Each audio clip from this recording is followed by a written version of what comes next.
Hi, welcome to the June edition of the Parish Line, a production of CGov, the Calcasieu Parish Government Channel, about the events, programs, and policies of the Calcasieu Parish Police Jury. This month's program is centered around hurricane season 2011, with several stories on parish preparations. Plus, we'll look at a downtown development project in the city of Lake Charles and see how it's affecting traffic around the parish complex. The Office of Homeland Security and Emergency Preparedness has finalized plans for hurricane season. Director Dick Gremion says the public should review their plans from last year, as changes for this season are minor. Nothing particularly new, Tom. There are a couple of little minor variations. The warning area on the what they call a cone of uncertainty is going to be a little smaller this year. They feel like their air track has been narrowed somewhat. That'll have, I'd say, a minimal effect on our planning here. It does give you a little bit more confidence that the track of the hurricane is going to go where it's supposed to go. And then the continued emphasis on an understanding of what the impact of these storms are versus the weather. It's easy to say you're going to have sustained winds of 120 miles an hour, but what does that really mean to an average person? You know, on a single-story dwelling, the roof structure may fail, metal buildings will fail, you know, things like that. And that's the type of information we're going to try to convey to people this year. After Hurricane Rita, the police jury learned that the best way to reach the public, especially evacuees staying in hotels and shelters, is by offering official information online. Our primary information source for the public is on our website, cppj.net. If they go to the emergency preparedness section, they'll find a number of items there. One of the things that's new this year is the government channel will be live streaming the briefings that we have. These briefings are normally open to elected officials and other public safety officials, but this way the public will also be able to share that information as it's happening. Calcasieu, our text messaging service that we use for both cell phones and email, is something that you should sign up for. The information on how to do that is listed on our webpage at cppj.net. Last year, just as hurricane season was beginning, the Office of Homeland Security and Emergency Preparedness was forced out of their longtime location at the 911 building on Hodges Street by a water leak that ruined a great deal of equipment. They set up temporarily in the first floor of the police jury's building at 901 Lakeshore. This year, they are moving again, this time one story higher to a new permanent location. We are moving to the second floor of the 901 Lakeshore building. And we're within probably about 2 to 3 weeks. We're speaking now the second week of June. About 2 to 3 weeks we plan to be in there and fully operational. We're excited about it. There's a lot of good opportunities for different things that we can do there. It'll be a space that will be used for emergency operations, but day to day we'll be using it for training and other community purposes like that. This move is fairly simple compared to what we did last year. We had to move virtually the whole office in one day, and of course we do train to operate like that. In case we do lose a physical location, we can operate from other locations. So we just didn't want to practice it the hard way like that. Once the move is complete, OHSEP will invite other emergency agencies and the media to tour the facility to become familiar with the setup for a hurricane. For the public, Gremion says make your preparations now. Well, one of the things that we've continued to emphasize is year-round preparation. You know, we've recently been talking to some businesses about continuity of operations and really deciding what are your core functions that you need to keep operational for small businesses.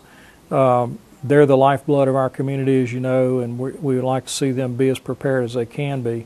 On the family side, information is available at the state's website, getagameplan.org, or the federal website, ready.gov. You'll find many plans there, many suggestions on what to do for emergency situations of all sorts, not just hurricanes. A plan may sound kind of daunting for an average individual, but it really is nothing more than just a thought process of what you're going to do.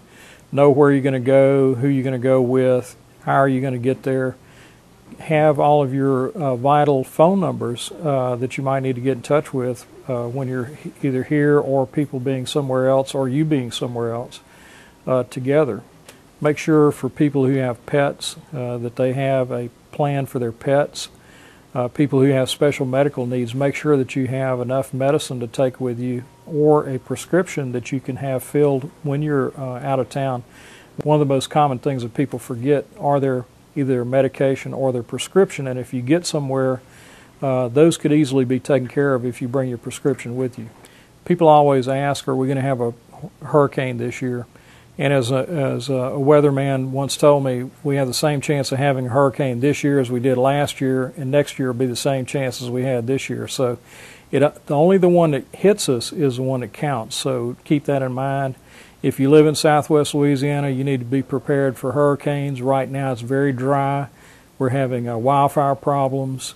We have a daily issue with hazardous materials with the rails and the highways that we have here. So there's always something going on in southern Louisiana that you need to be prepared for. While Gremion is encouraging individuals to get their evacuation plans in order, OHSEP is preparing theirs. Margaret Higgins has details on the scenarios for those who need public evacuation. Hurricane season is here, and evacuation preparations are ready to go with a few changes to help make the process easier.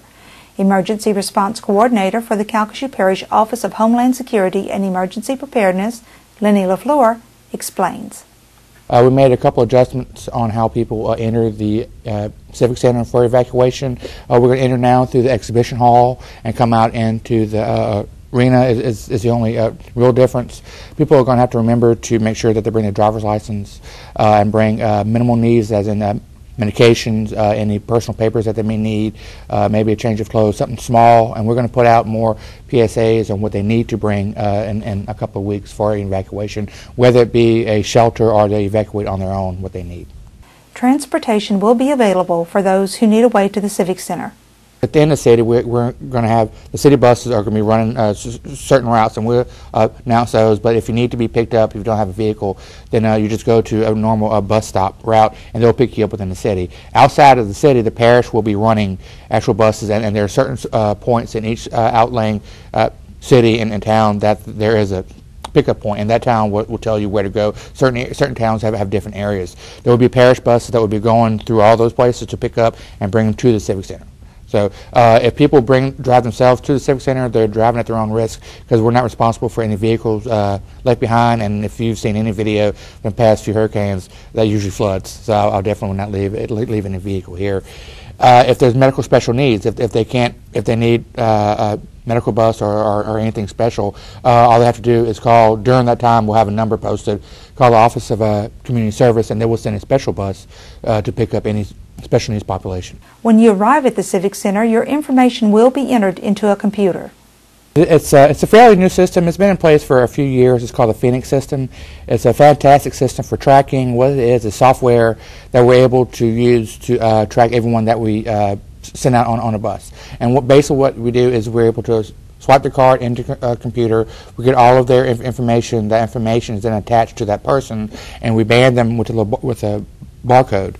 Same thing for pets. If you have a pet and you're evacuating with a pet, which we can't bring on the buses, they are evacuated to a pet shelter, but they register them together, and that pet will be tied to that person via the software. And what it is, they both have a bar scan. We'll scan them, and it'll come up on the computer, and it'll be on a manifest, and we'll have all your information. What that does is allows us to track you once you leave here. If we're going to a shelter that we've already prearranged, we'll be able to track you in that shelter there. If we go to a shelter that the state gives us, then we'll be able to track you wherever the state sends you. So we're able to keep track of all the people from the parish by using that Phoenix system. It's relatively easy software. It's new software, and we have pretty good success with it. They used it during Gustav and Ike. You can evacuate your pets, but they are not permitted to travel with their owners.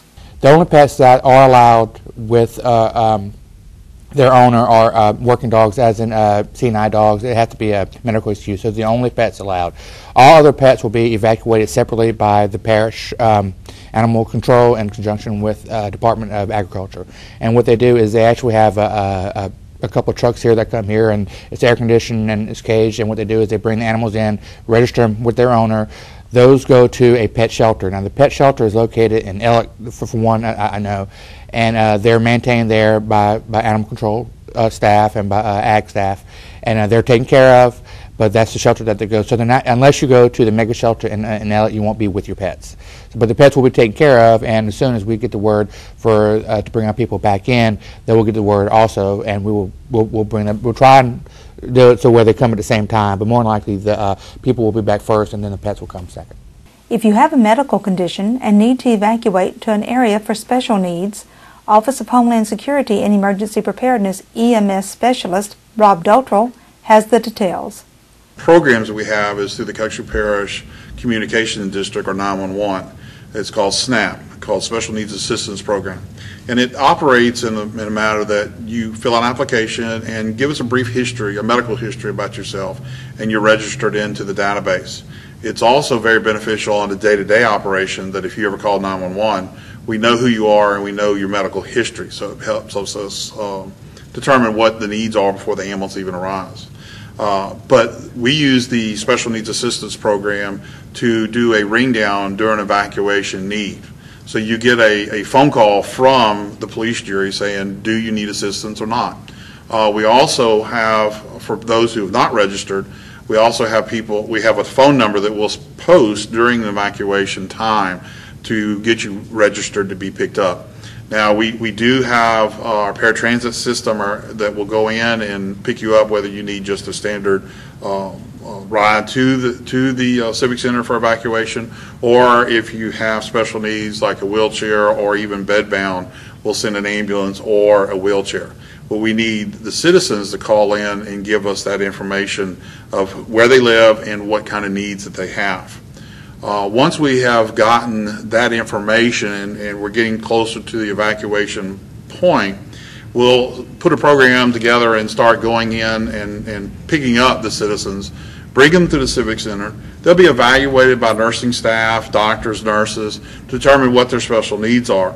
If they meet the state criteria, then they will be sent to the special needs shelters. If they don't, then they will be put in with the general population to be sent to the general population shelters then. Doltrell tells us when evacuations will begin for special needs if a hurricane is approaching the area. Usually anywhere from 48 to 72 hours is our window that we're starting to work on this program. Usually by 48 or at least by 24, we would like to have completed all our evacuations so that we can give our employees time to take care of their needs and get out of harm's way. Having a plan in place before an evacuation is essential. Make your game plan. There are some websites, getagameplan.org, and also on our police jury website to give you a lot of information on things that you need to do. But start now. Don't wait till the storm is upon you and you're making irrational decisions on the care of your loved ones. So try to get those things done now than later. It's always advisable to make sure you sign up or update your information with SNAP, Special Needs Assistance Program, by calling 911 at 439-0811. For the Parish Line, I'm Margaret Higgins.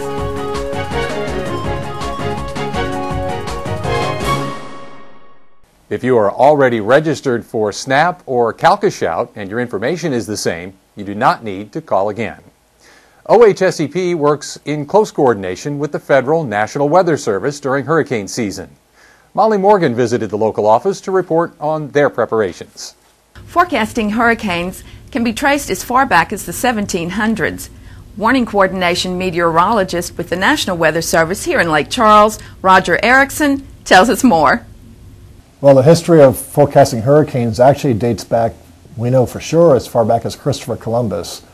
Because he was trying to discover the new world, he was kept up with the weather, and he knew that as he was going out there across the Atlantic Ocean that there were storms out there. He didn't know they were called hurricanes, of course, but that's actually where it all began.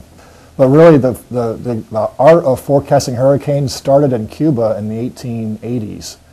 Father Benito Vines was a priest in Cuba that was interested in the weather, and so he just kept a log for 20, 30 years of the daily weather report in Cuba. And he had other people in Cuba doing it along the island. And he actually is the very first person to issue a hurricane warning for an area, and he was right. There's a Category 3 hurricane that they actually had down there. Flying into hurricanes and the custom of naming them had an exciting and interesting start.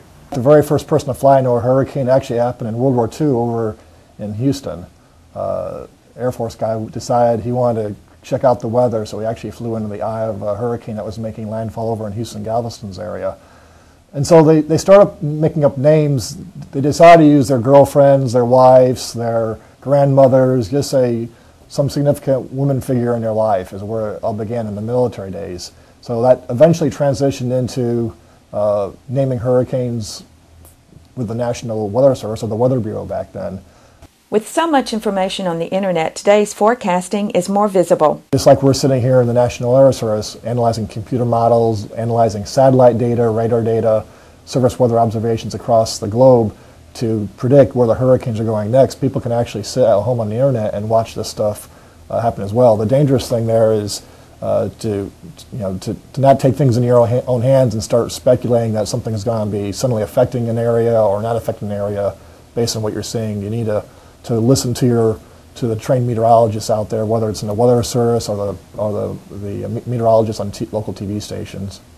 What has been the biggest change in forecasting hurricanes? Satellites is really the biggest thing to come along in terms of letting us know about systems developing out in the Atlantic, in the Gulf of Mexico, Caribbean. But in terms of nowadays, what you're focused so much on is just getting that message out. It's not so much the forecast per se as it is to get the message out to people so that they can make good decisions on what they need to do.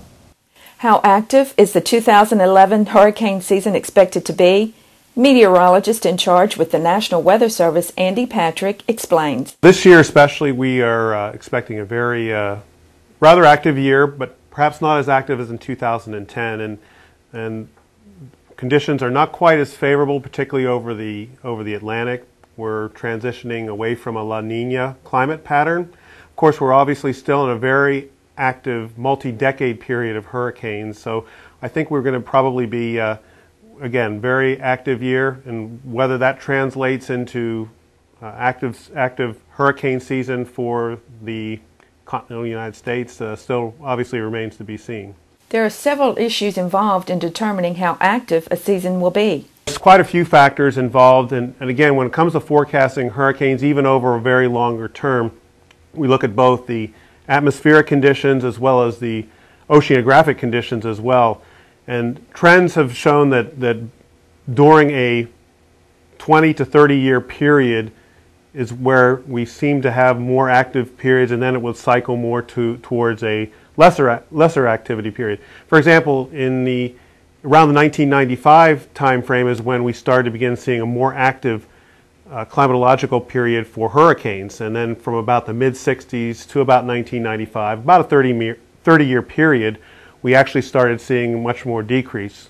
Of course, then again, keep in mind, we also had some pretty active hurricanes during that era when we did not have a climatologically high frequency of hurricanes. Hurricane Agnes in the early 70s comes to mind, and of course Hurricane Andrew in 1992 also comes to mind.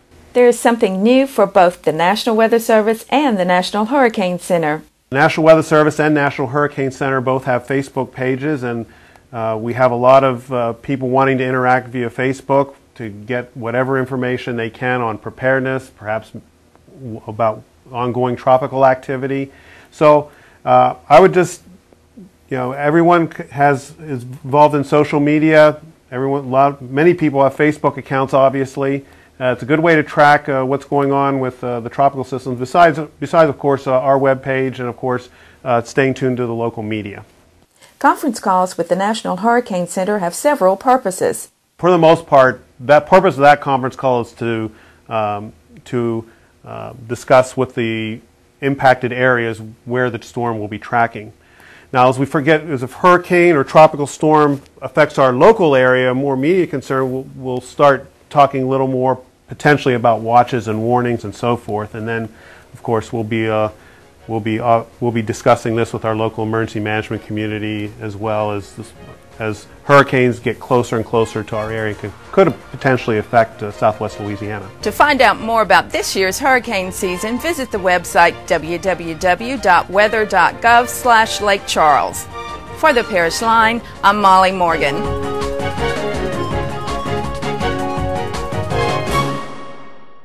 You are watching The Parish Line, a production of CGov, the Calcasieu Parish Government Channel, about the events, programs, and policies of the Calcasieu Parish Police Jury. Once a tropical system strikes, comes the cleanup and the rebuilding. Sometimes unscrupulous contractors will attempt to take advantage of storm victims. Here's J.P. Booth with tips on how to avoid becoming a victim twice. It's nothing new. You hire someone to help you rebuild after the storm. They do a day's worth of work and you pay them, but then they never come back and finish. Or they might do the job but leave it worse than they found it, and only afterward do you find out they're not even a licensed contractor. The Calcasieu Parish Police Jury, along with the Louisiana State Licensing Board for Contractors, has several tips on how to make sure you don't get burnt when dealing with a contractor. First, learn about your contractor. A contractor must be licensed or registered to bid and or perform work in the state of Louisiana. Second, require a written quote. Third, require proof of general liability and workers' compensation insurance. Fourth, never pay more than a 10% down payment in advance of the start of the project. And lastly, only pay invoices for work that has actually been completed. Here are some general tips to follow when preparing to hire a contractor. After getting their license number, verify it with the Louisiana Licensing Board at www.lslbc.louisiana.gov. Always get at least 3 bids before hiring anyone, and require a written contract that specifies the start and end date of the work, the description of the work to be completed, and the total dollar amount to be paid to the contractor upon completion. And most importantly, make sure both parties sign this contract. Based on the type of construction, your contractor should know what type of license is required. Remember, the Louisiana Licensing Board not only has the authority to place a stop work order on your project if you hire unlicensed contractors, but also the authority to remove them from the site permanently. A monetary fine can be levied against unlicensed, unregistered, and fraudulent contractors. Rebuilding after a hurricane can be a stressful time. Make sure to follow these simple guidelines to make it as stress-free as possible. For the Parish Line, I'm J.P. Booth.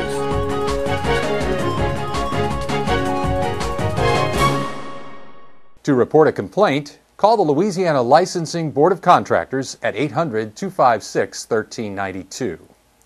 If you've attempted to visit parish facilities in Lake Charles lately, you may have experienced some traffic troubles due to construction work around the complex. Jessica Williamson tells us what city improvements are being made and what's next on the downtown development agenda. After city residents passed a bond issue in November of 2006, the Downtown Development Authority began work on the Lakefront and Downtown Development Action Plan. Part of that plan was the Lakefront Promenade, which was the first major downtown Lake Charles project to be completed after Hurricane Rita. The next high-priority downtown development project is the Ryan Street Streetscape Project.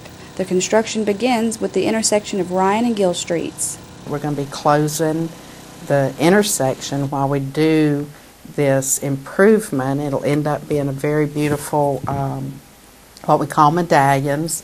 If you look at the diagrams of the medallions, we've tried to pick up historical influences like the feathers off of the war eagle and different kind of icons and like we did on the promenade. And then as you know, we have to kind of dig under the ground. We're going to be replacing some old water lines. We've got to address some drainage issues.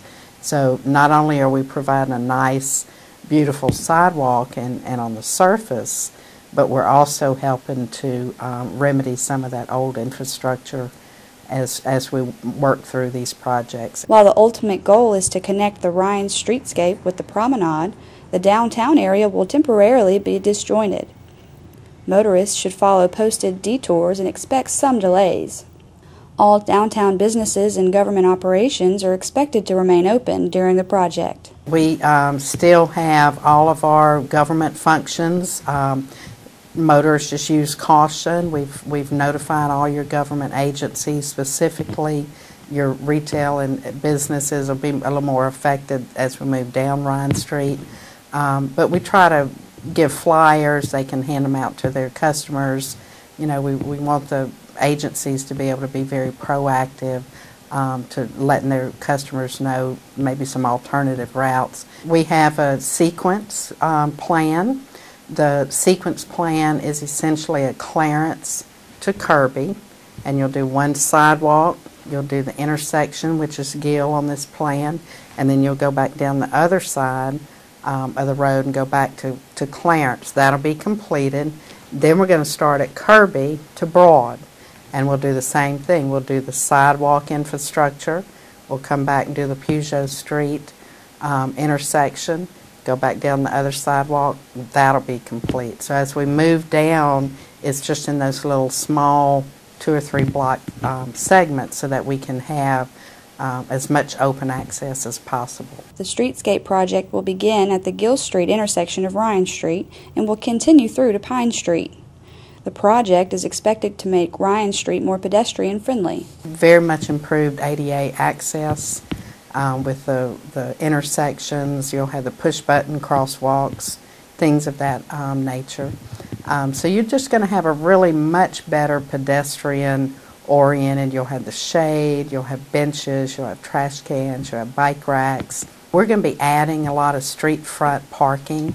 There's a lot of blocks now that do not have parking. It'll be approximately 60 or 70 additional places in the core of downtown.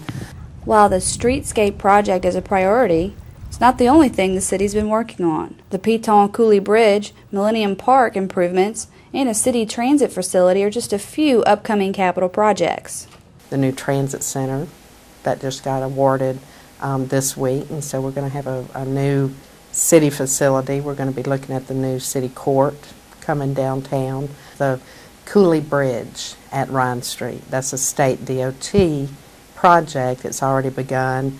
That bridge replacement will be right on the heels of this. I think the closure will start sometime in July, and we'll update the public as that moves forward. Next projects that you'll see at the end of the year, of course, the Millennium Park. We're going to be extending Gill Street through the Lakefront District to connect with Borderlac Drive. That project will create the envelope for that development on the Civic Center grounds. The Lakeshore Drive, we're going to do a nice walkway. We were able to secure a DOTD grant for that, and that'll connect the Ryan Street Bridge, the high-quality sidewalk down Clarence Street, similar to what you see on Ryan Street, which will connect to the promenade, and then it'll create a pedestrian path all along the east side of the Civic Center property, which is along Lakeshore Drive. The Lakefront Downtown Action Plan, as well as information on all the city's projects, can be found on their website. For the Parish Line, I'm Jessica Williamson.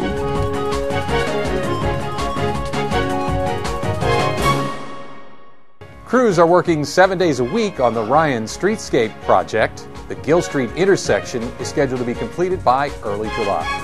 That's the Parish Line for the month of June. Thanks for watching. For more information on any of these stories or to see the program online, visit our website at cppj.net.